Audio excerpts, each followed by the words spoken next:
नमस्कार दोस्तों, आप सभी का स्वागत है M2M क्लासेज पर। दोस्तों, इंडियन पॉलिटी की इस क्लास में आप सभी का बहुत बहुत स्वागत है। देखो, आज की क्लास काफ़ी महत्वपूर्ण होने वाली है क्योंकि इससे पहले की वीडियो में हमने अच्छे से समझ लिया है संविधान के निर्माण को, कैसे संविधान सभा ने निर्माण किया संविधान का। उसके अलावा जो संविधान की जो महत्वपूर्ण समितियां बनी थी उन समितियों को भी देखा था। इसके अलावा हमने जो संविधान के विदेशी स्रोत लिए गए थे वो भी हमने अच्छे से पिछली क्लास में देखे हैं। अगर नहीं देखे हैं आपने तो उसको पहले देख सकते हो। इसके अलावा इंपॉर्टेंट जो तथ्य हुए थे वो भी हमने अच्छे से समझे थे।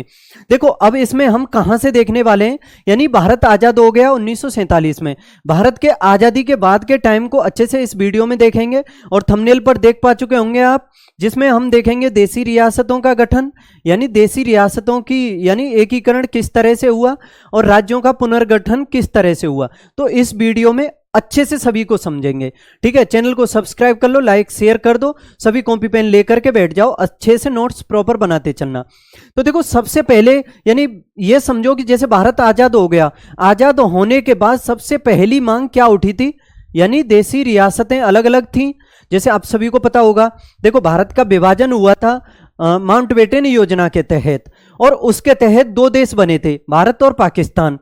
लेकिन एक डिकीवर्ड योजना थी, मैंने पिछली वीडियो में बताया है आप सभी को, उसके तहत संविधान सभा का विभाजन हुआ था और संविधान सभा में सदस्यों की संख्या थी कुल 389, लेकिन उसमें से 299 सदस्य तो भारत में आए थे, जबकि 90 जो सदस्य थे वो पाकिस्तान में चले गए थे। ठीक है, बात हुई ये विभाजन की। अब देखो, देसी रियासतों का एकीकरण हेडिंग डाल लेते हैं, किस तरह से पढ़ेंगे सभी अच्छे से नोट करते चलना। ठीक है, तो हेडिंग रहेगी आज हमारी पहली, क्या रहेगी, देसी रियासतों का एकीकरण। एक सेकंड, देसी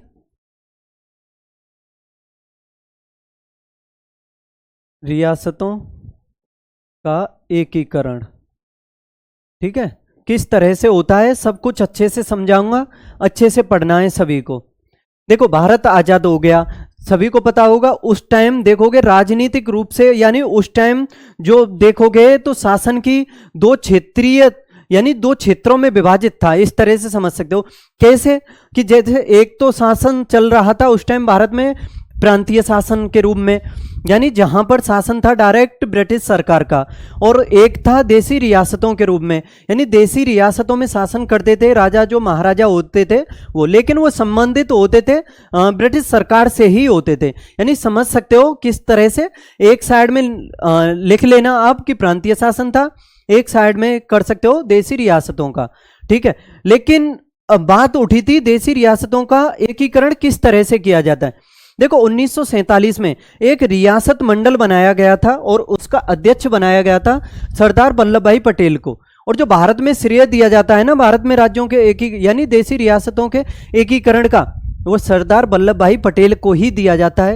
यानी एकीकरण का जनक सरदार वल्लभ भाई पटेल को ही कहा जाता है भारत में।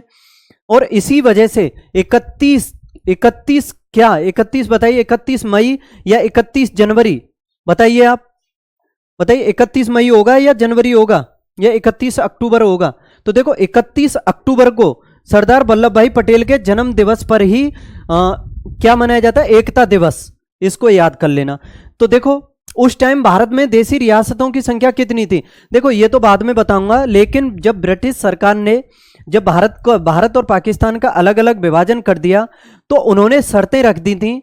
यानी जैसे विभाजन किया तो उन्होंने दोनों देशों के सामने शर्तें रख दी, यानी कह सकते हो तीन शर्तें, यानी 3 ऑप्शन दे दिए थे दोनों देशों को, या भारतीय देसी रियासतों को समझ लो, दोनों देशों को छोड़ो, भारतीय देसी रियासतों के सामने 3 ऑप्शन रख दिए थे कि चाहे तो वो पाकिस्तान में शामिल हो सकती हैं, चाहे तो वो भारत में शामिल हो सकती हैं, अगर वो किसी में शामिल होना नहीं चाहें तो वो स्वतंत्र भी रह सकती हैं देसी रियासतें। ठीक है, याद रखना। लेकिन ये समझ लो उस टाइम देसी रियासतों की संख्या कितनी थी, यानी देसी रियासतें कितनी थी उस टाइम, थी 552। ठीक है, याद रखना। तो देखो, इन 552 देसी रियासतों में से 549 ने तो भारत में शामिल होना स्वीकार कर लिया था, यानी भारत में शामिल हो गई थी, भारत में शामिल। लेकिन बची कितनी? तीन देसी रियासतें ऐसी थीं, 3 रियासतें जिन्होंने भारत में शामिल होना स्वीकार नहीं किया था। वो कौन कौन सी थी? एक थी हैदराबाद, एक थी आपकी जूनागढ़, और एक थी जम्मू कश्मीर।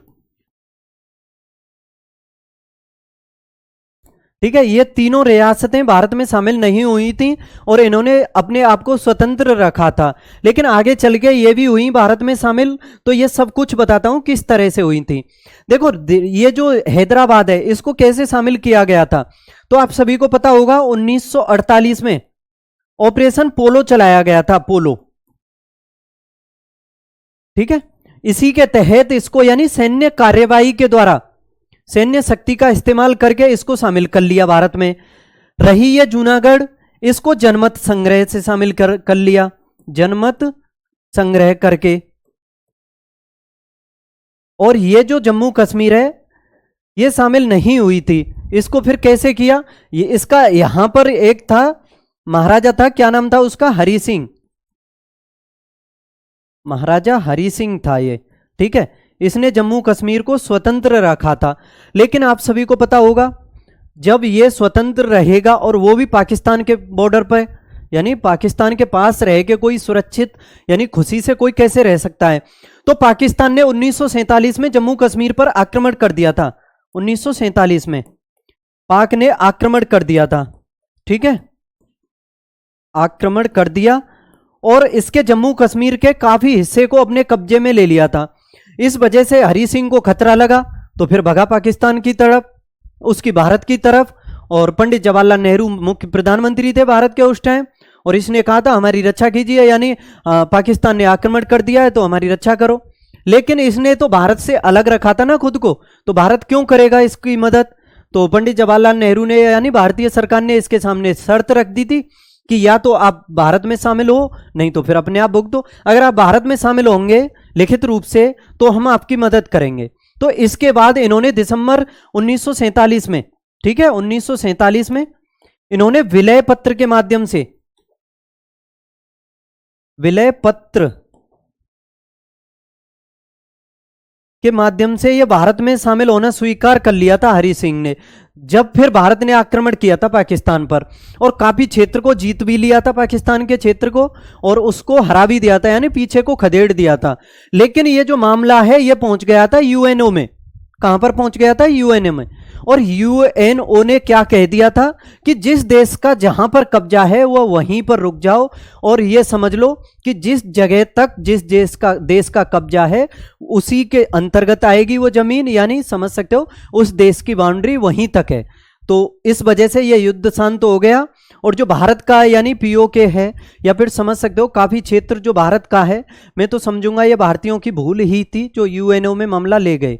ठीक है, अगर ये मामला नहीं ले जाते तो शायद जितना भारत में हिस्सा गए, भारत का हिस्सा पाकिस्तान में है, उससे भी ज्यादा भारत में आ जाता। पर देखो सब सिचुएशन के हिसाब से होता है, वो उस टाइम पे शायद वो जो हुआ था वो सही था। ठीक है, समझ सकते हो। तो इस वजह से ये युद्ध शांत हो गया और कश्मीर का विलय भारत में हो गया। तो कोई बता सकता है मुझे कि कश्मीर का पहला मुख्यमंत्री कौन बना था? यानी कश्मीर का मुख्यमंत्री पहला कौन बना था? बताइए, कोई बता सकता हो तो बताइए, कोई बता सकता है?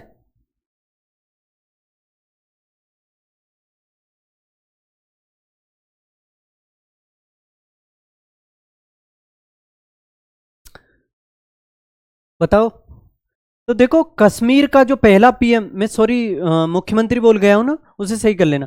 तो देखो कश्मीर का जो पहला पीएम बनाया गया था वो शेख अब्दुल्ला को बनाया गया था। यानी कश्मीर का पीएम,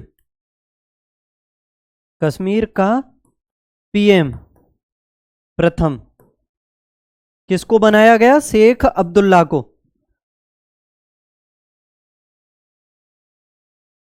एक सेकंड, शेख अब्दुल्ला, इसको याद कर लेना अच्छे से। ठीक है, इसको बनाया गया था। देखो शेख अब्दुल्ला को बना दिया। अब मांग यानी अब जो महत्वपूर्ण कार्य होना था वो राज्यों का गठन, महत्वपूर्ण पॉइंट है। अब राज्यों का गठन किस तरह से किया जाए, सभी के सामने यह महत्वपूर्ण कार्य था। ठीक है, भाषा के आधार पर किया जाए, संस्कृति के आधार पर किया जाए, एकता के आधार पर किया जाए, समृद्धि के आधार पर किया जाए, बताइए किस तरह से किया जाए। तो देखो इसके बाद देखते हैं हम कि राजेंद्र प्रसाद की अध्यक्षता में 1948 में एक धर आयोग बनाया गया था। क्या नाम था उसका? धर आयोग। इसको धर आयोग क्यों कहते हैं कि देखो एक व्यक्ति थे जो इलाहाबाद हाई कोर्ट था, यानी इलाहाबाद न्यायालय के सेवानिवृत्त न्यायाधीश थे, एस के धर। क्या नाम था उनका? एस के धर।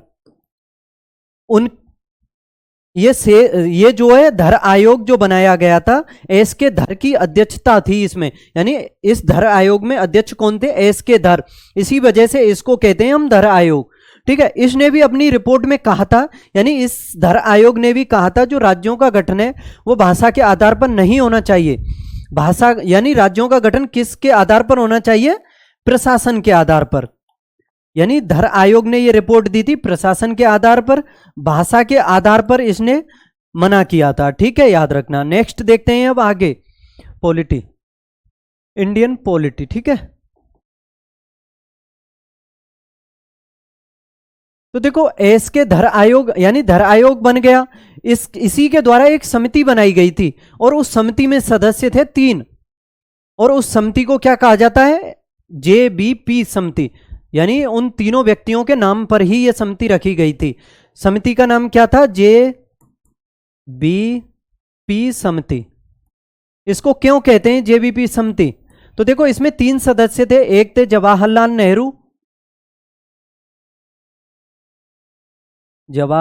नेहरू, ठीक है, याद रखना। दूसरे कौन थे इसमें? वल्लभ भाई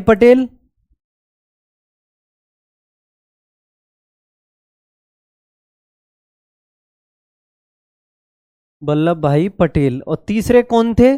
पी से बनेंगे पट्टाभी सीतारामैया।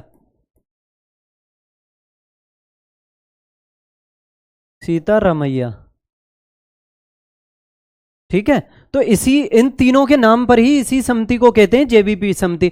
और देखो इस समिति ने भी अपनी रिपोर्ट में कहा था कि जो राज्यों का गठन है वो भाषा के आधार पर नहीं होना चाहिए, यानी इसने भी भाषा का मना किया था।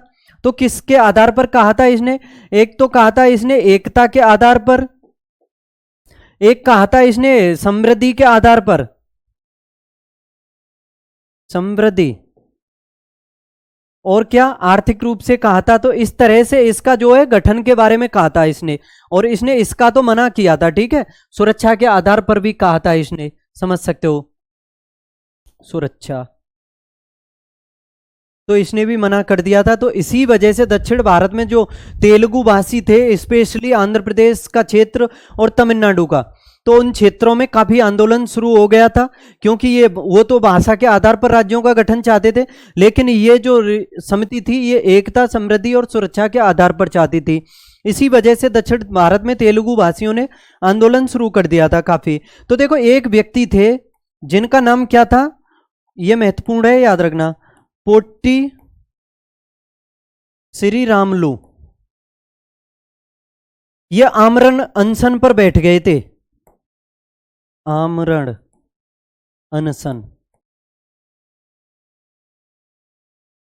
ठीक है, और 56 दिन तक बैठे थे ये, यानी 56वें दिन इनकी मृत्यु हो गई थी, दिन मृत्यु।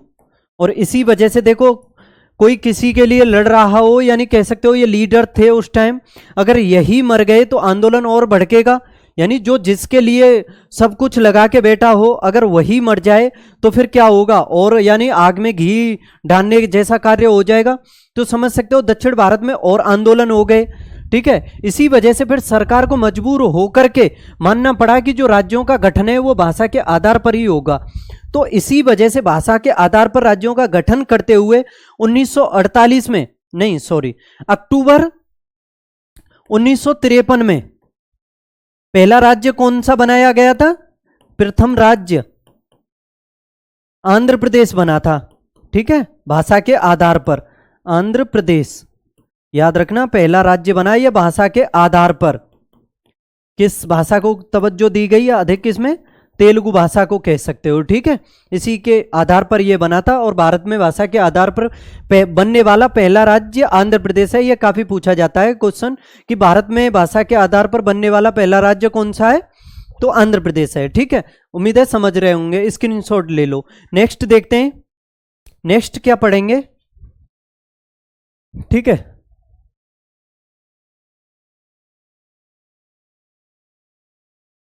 तो देखो ये पहला राज्य बन गया। इसके बाद आगे देखेंगे हम, धर आयोग को भी पढ़ लिया हमने। देखो एक फजल अली आयोग और बना था, फजल अली आयोग 1953 का ही है, राज्यों के पुनर्गठन से संबंधित है। यानी राज्यों का जो पुनर्गठन आयोग है उसी को कहते हैं फजल अली आयोग। क्यों कहते हैं?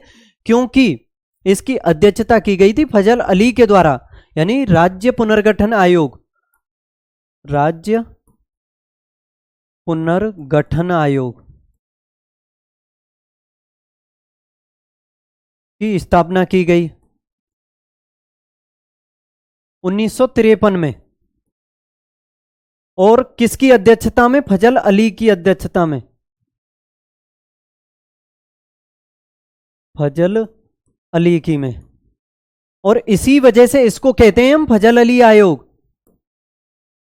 फजल अली आयोग, ठीक है, समझ लेना। और देखो इसमें 2 सदस्य और थे, 2 सदस्य और थे इसके अलावा। एक तो थे इसमें हृदयनाथ कुंजरो और दूसरे थे के.एम. पानीकर। क्या नाम था उसका? हृदयनाथ कुंजरो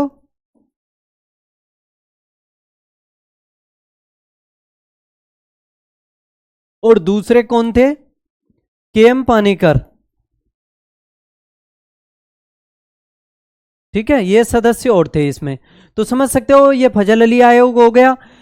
अब इसके बाद क्या देखेंगे हम? इसके बाद हम ये देखते हैं कि राज्य पुनर्गठन आयोग जो आया था 1956 में। देखो इसकी तो ये स्थापना हो गई थी, यानी पेश किया गया था, ये आयोग जो है इसका गठन किया गया था 1953 में। लेकिन 1956 में भी तो देखेंगे हम कि राज्यों का पुनर्गठन किस तरह से किया गया। यानी पुनर्गठन आयोग 1956 में, उसी के तहत, सॉरी, इसका स्थापना 1953 में कर दी थी। लेकिन 1956 में राज्य पुनर्गठन आयोग के तहत 14 राज्य और 6 यूटीज का गठन किया गया था। ऐसे समझना दोबारा से, ठीक है, अच्छे से समझ सकते हो इसमें। यानी कब? 1956 में राज्य पुनर्गठन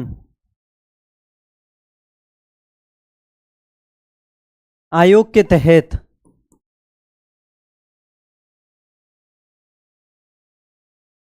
14 राज्य और 6 केंद्र शासित बनाए गए, केंद्र शासित प्रदेश बनाए गए, ठीक है। तो इन सभी को अच्छे से समझ लेना है, ये महत्वपूर्ण है सभी। और ये सभी जो बने किस आधार पर बने? भाषा के आधार पर ही बने। क्या कोई बता सकता है किस आधार पर बने थे?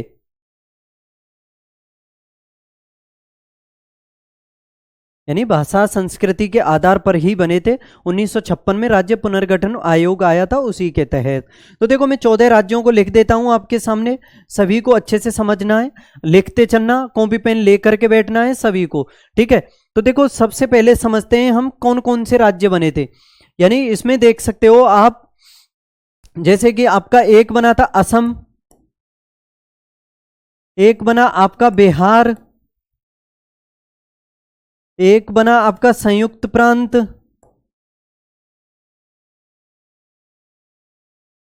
एक बना आपका मध्य प्रांत, असम हो गया, संयुक्त प्रांत, मध्य प्रांत, और कौन सा? एक बंबई कह दो। और कौन सा बना? बंबई हो गया। असम, बिहार, संयुक्त प्रांत, मध्य प्रांत, बंबई। पंजाब, पंजाब के बाद देखते हैं असम, बिहार, संयुक्त प्रांत, मध्य प्रांत, बंबई, पंजाब। और आपका मद्रास भी बना था, मैसूर भी बना था। बंबई, पंजाब, मद्रास, मद्रास हो गया, मैसूर। 1 2 3 4 5 6 2 8 और 14 बने थे ना। एक आपका राजस्थान, आंध्र प्रदेश, उड़ीसा, ये भी तो बने थे। आंध्र प्रदेश, राजस्थान और एक उड़ीसा। एक और बच रहा है, एक और कौन सा बना था? असम, बिहार, संयुक्त प्रांत, मध्य प्रांत, बम्बई, पंजाब, मद्रास, मैसूर, आंध्र प्रदेश, राजस्थान, उड़ीसा और कौन सा? पश्चिम बंगाल था क्या? पश्चिम बंगाल, पश्चिमी बंगाल, हाँ पश्चिम बंगाल था इसमें। जम्मू कश्मीर, यानी 1 2 3 4 5 6 7 8 9 10 11, एक जम्मू कश्मीर था, एक पश्चिमी बंगाल था, और कौन सा बच गया? क्या सिक्किम था इसमें? सिक्किम तो बाद में आएगा ना, सिक्किम कहाँ था? वो तो 35वें संविधान संशोधन से सह राज्य बना। ठीक है, को बता सकता है कौन सा था वो? एक और राज्य था, बताइए। उड़ीसा भी लिख दिया, उड़ीसा लिख दिया कि नहीं लिखा? उड़ीसा भी हो गया इसमें। बता बेटा, तू बता, और कोई है तेरी नजर में कौन सा राज्य है जो नहीं बना इसमें?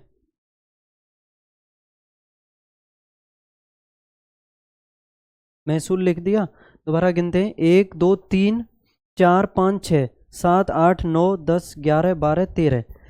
असम, बिहार, संयुक्त प्रांत, मध्य प्रांत, बम्बई, पंजाब, मद्रास, मैसूर, आंध्र प्रदेश, राजस्थान, उड़ीसा, जम्मू कश्मीर। 3 3 6 7 3 3 6, एक और है, बता सकता है कोई कौन सा था वो?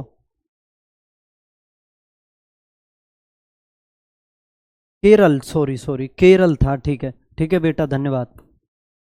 केरल, ठीक है, केरल था। इसके अलावा 6 यूटी और बनाए गए थे।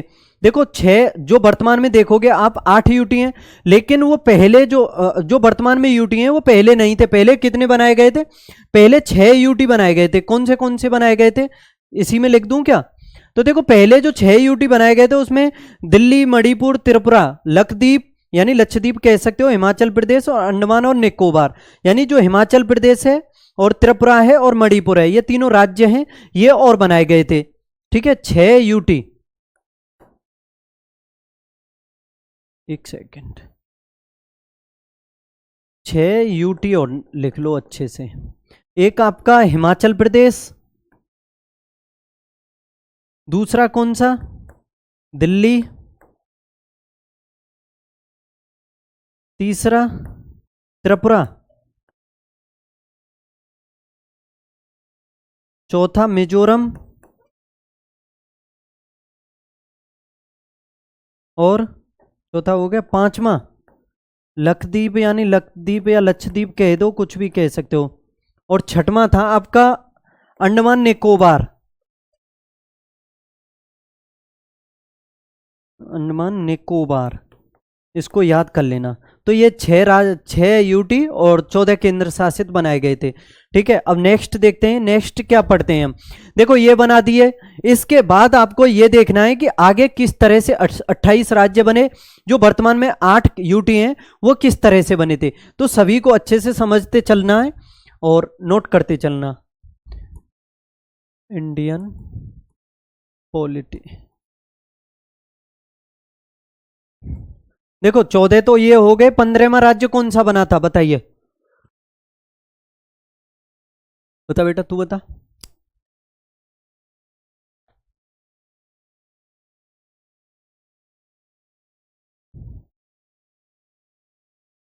हाँ ठीक है, तू बता ना।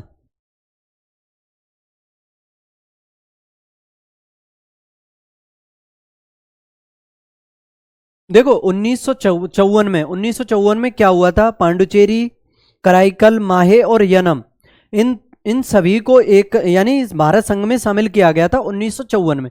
पांडुचेरी, कराईकल, माहे और यनम को भारत संघ में शामिल किया गया, और 1956 में पांडुचेरी को संघ शासित बनाया गया था।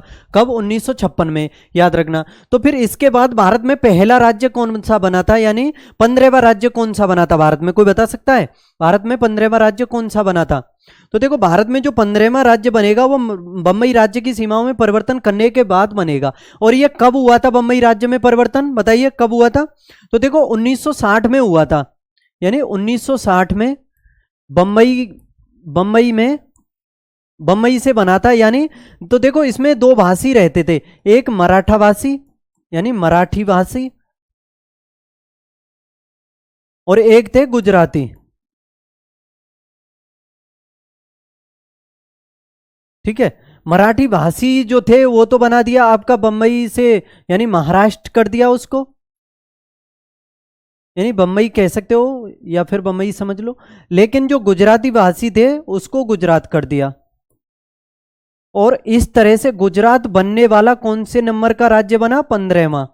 ठीक है, 15वां राज्य बना गुजरात। कब बना? 1960 में। याद कर लेना, इसको अच्छे से समझते चलना। ठीक है, गुजराती भाषियों का 15वां राज्य बना और मराठी भाषियों का महाराष्ट्र कर दिया। इसके बाद फिर 1961 में सभी को पता होगा गोवा आजाद हुआ था। कब हुआ था? 1961 में गोवा आजाद हुआ। देखो पुर्तगालियों के कब्जे में था, पुर्तगाली सबसे पहले भारत में आए थे और सबसे एंड में गए थे। 1961 में ये गोवा आजाद हुआ था। तो ये क्या पहले गोवा राज्य ही बना था? बताइए। यानी गोवा के साथ साथ आप से देख सकते हो तो दमन और दीव, दमन दीव जो थे या दादर नगर हवेली, ये सभी जो थे इनको बना दिया गया केंद्र शासित प्रदेश। क्या बना दिया गया? केंद्र शासित प्रदेश। ये कमेंट बॉक्स में बताओ कि गोवा फिर राज्य कब बना था। कोई बता सकता है गोवा राज्य कब बना था? ठीक है, ये हो गया यहां तक। बात पहुंचती है अब फिर 1963 में। तो 1963 में असम राज्य में, असम में परिवर्तन किया गया। परिवर्तन क्या हुआ इसमें? तो देख सकते हो 16वां राज्य, 16वां राज्य किसको बनाया? नागालैंड को। ठीक है, 16वां राज्य बना दिया 1963 में। असम राज्य की सीमाओं में परिवर्तन करने के बाद नागालैंड को, याद रखना इसके बारे में भी अच्छे से समझना कि नागालैंड अपने आप में कौन से नंबर का राज्य बना था? 16वें नंबर का। कब बना था? 1963 में बना था। इसके बाद फिर हम पहुंचते हैं 1966 में। 1966 में क्या हुआ था? देखो 1966 में कौन सा राज्य बना था? पंजाब राज्य जो है, पंजाब था उसमें 14 राज्यों में, 1966 में उसकी सीमाओं में परिवर्तन किया गया था। 1966 में पंजाब में परिवर्तन किया। परिवर्तन जो इसमें हिंदी भाषी थे, यानी हिंदी भाषी, ये तो बना दिया हरियाणा, हरियाणा। और जो पंजाबी बोलते थे अधिक, वो पंजाब में रहे। ठीक है, और इस तरह से देख सकते हो तो ये 17वां राज्य हो गया हरियाणा। ठीक है, और इन दोनों की संयुक्त राजधानी को बना दिया गया चंडीगढ़। ठीक है, याद कर लेना। आगे देखते हैं अब नेक्स्ट।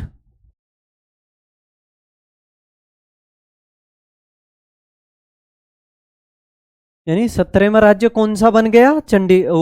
हरियाणा। ठीक है, 17वां राज्य हरियाणा हो गया। आगे फिर 18वां राज्य कौन सा बना? बताइए, कोई बता सकता है? बता बेटा, कौन सा बना 18वां राज्य? और देखो इसी के साथ साथ जो चंडीगढ़ राजधानी बनाया था, चंडीगढ़ को केंद्र शासित भी बना दिया गया था। नहीं, तू बता ना। देखो 1971 में, हाँ ठीक है चल समझ। देखो 1971 में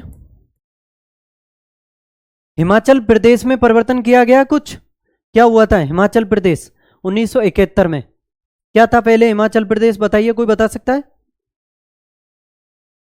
सॉरी, मैंने शायद उसमें हिमाचल प्रदेश नहीं लिखा है ना, यूटी में जो पिछली हिमाचल प्रदेश लिखा था। ठीक है, देखो 1971 में हिमाचल प्रदेश को राज्य बनाया गया था, यानी हिमाचल प्रदेश को राज्य बना दिया। और कौन से नंबर का? 18वां। ये अभी तक क्या था? यूटी था, याद रखना। और देखो हिमाचल प्रदेश के बारे में बता रहा हूं, सबसे अधिक ग्रामीण राज्य हिमाचल प्रदेश है भारत में। तकरीबन 90% जनसंख्या यहाँ की ग्रामीण है। और सबसे अधिक नगरीकृत जो राज्य है वो गोवा है। गोवा की जनसंख्या नगरीकृत कितनी है? तकरीबन 62% के आसपास है। ठीक है, तो समझ सकते हो 18वां राज्य बना दिया किसको? हिमाचल प्रदेश को। हिमाचल प्रदेश को। ये पहले क्या था, यूटी था। ठीक है, इसके बाद 18वां राज्य ये हो गया। 19वां राज्य कौन सा बना था बताइए, 19वां राज्य कौन सा बना? हाँ बता। तो देखो 19वां राज्य मणिपुर बना 1972 में। मणिपुर के साथ 2 राज्य और बने थे, यानी 1972 में 19वां, 20वां और 21वां 3 राज्य बने थे। एक मणिपुर बना था, दूसरा त्रिपुरा और 21वां मेघालय बना था। यानी असम में परिवर्तन किया गया था। असम में परिवर्तन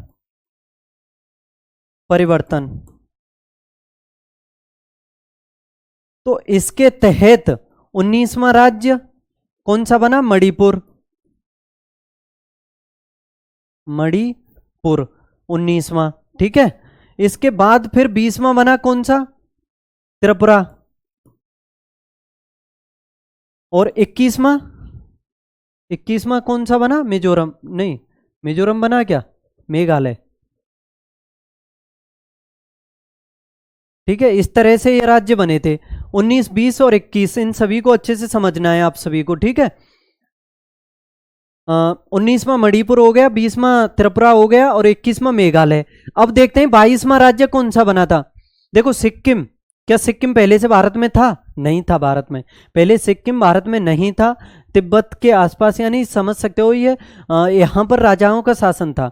तो यहाँ के राजा ने भारत में शामिल होना स्वीकार कर लिया था। तो देखो 35वां संविधान संशोधन हुआ था। 35वां संविधान संशोधन ये कब हुआ था? 1974 को। और इसके तहत इसको असम का सहराज्य बनाया गया था। सहराज्य।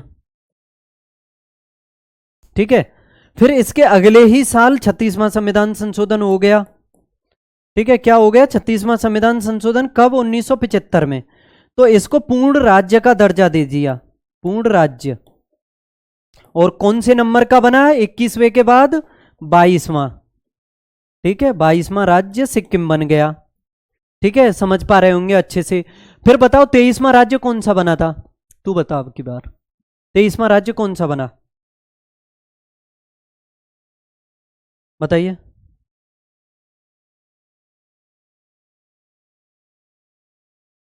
देखो 22 राज्य सिक्किम तक हो गए। 23वां राज्य कौन सा बनेगा? सिक्किम, सॉरी, 23वां राज्य बना मिजोरम और 24वां राज्य बनेगा अरुणाचल प्रदेश। ठीक है, 24वां राज्य अरुणाचल प्रदेश और 23वां राज्य मिजोरम। कब बने थे ये? 1987 में। 1987 में 23वां राज्य कौन सा? मिजोरम। और 24वां राज्य कौन सा बना फिर? ये अरुणाचल प्रदेश। अरुणाचल प्रदेश ये सबसे पूर्वी है, याद रखना। 24वां राज्य बन गया ये। 25, 26, 27, 28। वर्तमान में कितने राज्य हैं? 28। तो बताओ 24 ये हो गए। अब 25वां राज्य कौन सा बनेगा फिर, बताइए। देखो मैंने अभी पहले बताया था कि गोवा को 1961 में क्या बनाया गया था? केंद्र शासित प्रदेश। लेकिन ये पूर्ण राज्य कब बना ये बता दो। 25वां राज्य गोवा जो है 1987 में ही बना। इसी सन में बना 1987 में गोवा। और ये 25वां राज्य बना। ठीक है, 25वां। 26, 27, 28 तीन राज्यों को अच्छे से समझना। ये कब बने थे? तीनों राज्य बने थे 2000 में। ठीक है, देखो यहीं पर लिख देता हूं, यानी 25वां, सॉरी 25 तो ये हो गया, 26वां, 27वां और 28वां।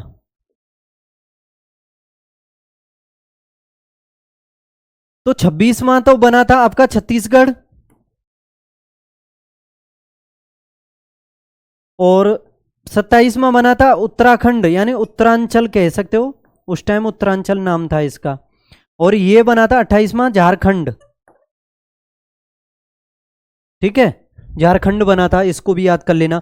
और ये तीनों कब बने थे? ये 2000 में बने थे। ये 1 नवंबर को बना था, ये 9 नवंबर को बना था और ये 15 नवंबर को बना था। लेकिन ये तीनों कब बने थे? 2000 में। ठीक है, याद कर लेना इन सभी को। फिर इसके बाद 29वां राज्य कौन सा बना? 29वां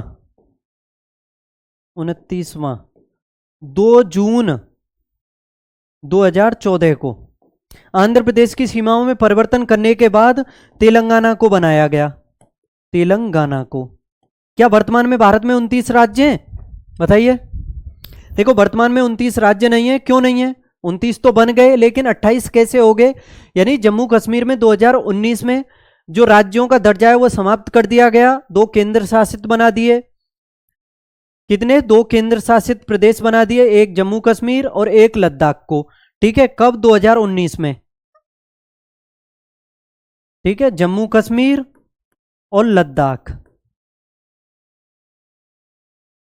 यूटी बना दिए ये दोनों। ठीक है, याद रख सकते हो इसको अच्छे से। तो भारत में अब ये बता दो कितने राज्य हैं, कितने केंद्र शासित प्रदेश हैं, सभी को अच्छे से कमेंट बॉक्स में बता दो। तो दोस्तों मैंने आप सभी के सामने ये सभी महत्वपूर्ण पॉइंट आज डिस्कस किए। बताइए कैसे लगे सभी। स्क्रीनशॉट ले सकते हो अगर नहीं लिए हुए हो तो। ठीक है, देखो मैंने ये सभी बताए थे स्टार्टिंग से। ये सभी देशी रियासतों का किस तरह से एकीकरण हुआ, किस तरह से सब कुछ हुआ, ये देख सकते हो, स्क्रीनशॉट ले सकते हो। ये समितियां, राज्यों का गठन किस तरह से हुआ, केंद्र शासित किस तरह से बने, और जो बाद में राज्य बने वो यानी कुल 28 राज्य जो वर्तमान में भारत में हैं, कब कब बने और किस तरह से बने, सभी को अच्छे से समझना, प्रॉपर नोट्स बनाते चलना। ठीक है, अगली क्लास में हम क्या देखेंगे? अगली क्लास में आपके सामने पढ़ेंगे हम संविधान के भाग से स्टार्ट कर देंगे, संविधान के भाग फर्स्ट से, जिसमें क्या दिया हुआ है? क्या दिया हुआ है? संघ एवं राज्य क्षेत्रों के बारे में दिया हुआ है। भाग 1 को पढ़ेंगे अच्छे से। ठीक है, उसके बाद दूसरा भाग स्टार्ट हो जाएगा जिसमें नागरिकता, तीसरा महत्वपूर्ण भाग मौलिक अधिकार, चौथा राज्य के नीति निर्देशक तत्व। इसी तरह से हम सभी भागों को यानी 22 भागों को अच्छे से पढ़ेंगे संविधान के को। ठीक है, पढ़ते रहो, हंसते खेलते कूदते मुस्कुराते रहो। चैनल को सब्सक्राइब नहीं किया है तो प्लीज चैनल को भी सब्सक्राइब कर लो। बाय, जय हिंद।